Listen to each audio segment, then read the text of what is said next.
Next question enna Raju takes 10 minutes to reach the post office from his house on a rickshaw.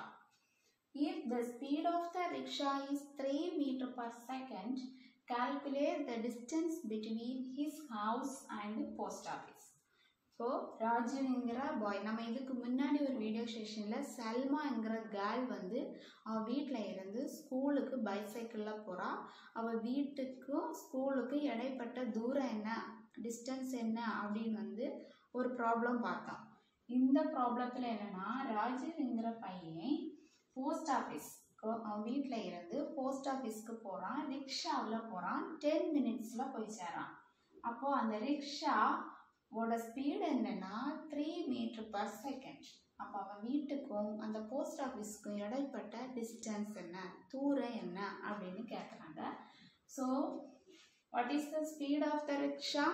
3 metres per second.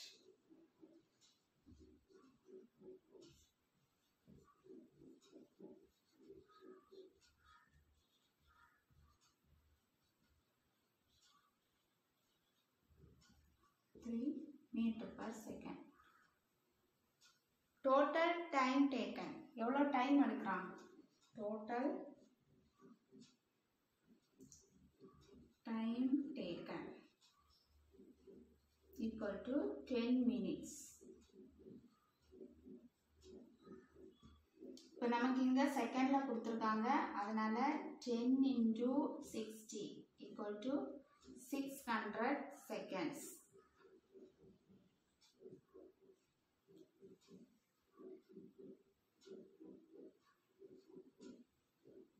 நமக்கு ஸ்பீடோட formula தெரியும். Speed equal to distance by time.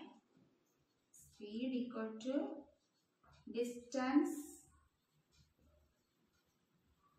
By time. இப்போ நமக்கு இங்கே என்ன கேட்டிருக்காங்க?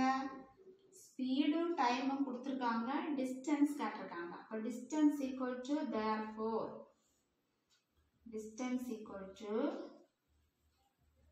Speed multiplied by time, that is equal to speed another 3 meter per second இங்கிறது இது by second ன்னு போடலாம், into multiplied 600 seconds. இந்த s இந்த s cancel ஆகி போகும். 3 6 are 80, 1800 meter. Distance between his house and the post office will be 1800 meter or 1.8 kilometer or 1.8 kilometer. ஏன் நம்ம இதை கிலோமீட்டர்லையும் சொல்கிறோன்னா, பொதுவாக நம்மக்கிட்ட நீ எத்தனை மீட்டர் பண்ணுன்னு கேட்க மாட்டாங்க. போஸ்ட் ஆஃபீஸ்க்கும் உன் வீட்டுக்கு இடையில எவ்வளவு கிலோமீட்டர் இருக்கும் அப்படின்னு கேட்பாங்க. அப்போ நம்ம 1.8 கிலோமீட்டர் அப்படின்னு சொல்லுவோம். ஸோ ஃப்ரெண்ட்ஸ், இந்த வீடியோ செஷன் உங்களுக்கு பிடிச்சிருக்குன்னு நினைக்கிறேன். தேங்க்ஸ் ஃபார் வாட்சிங்.